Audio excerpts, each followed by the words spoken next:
বসন্ত এসেছিল তার জীবনেও, কিন্তু সেই বসন্ত তাকে রাঙিয়ে দিতে পারেনি।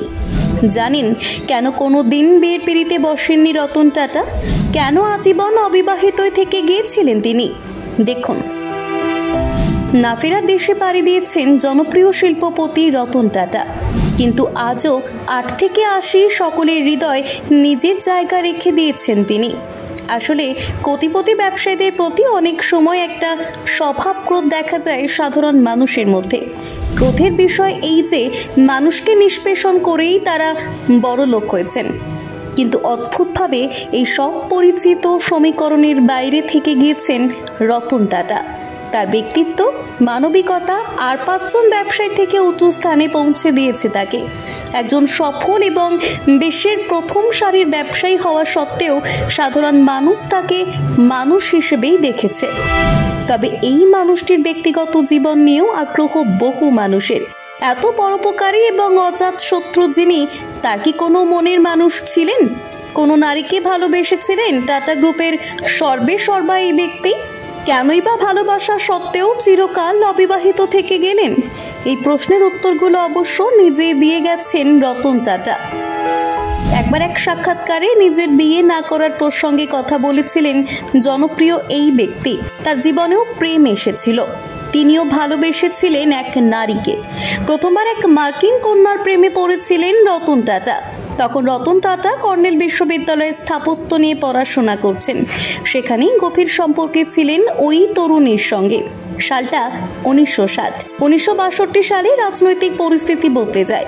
ভারত এবং চীনের মধ্যে রাজনৈতিক দ্বন্দ্বযুদ্ধের আকার নেয়। রতন টাটা দেশ এবং পরিবারের কথা চিন্তা করে মার্কিন যুক্তরাষ্ট্র ছেড়ে দেন। ভেবেছিলেন প্রেমিকা তার সঙ্গে আসবেন, কিন্তু মেয়ের বাবা মা নারাজ।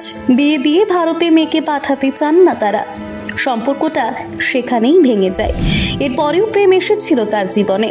2011 সালে একটি সাক্ষাৎকারে রতন টাটা বলেছিলেন, একবার বা দুবার নয়, মোট তার জীবনে 4 বার বিয়ের পরিস্থিতি তৈরি হয়েছিল, কিন্তু শেষ পর্যন্ত নানা কারণে পিছিয়ে আসতে হয় তাকে।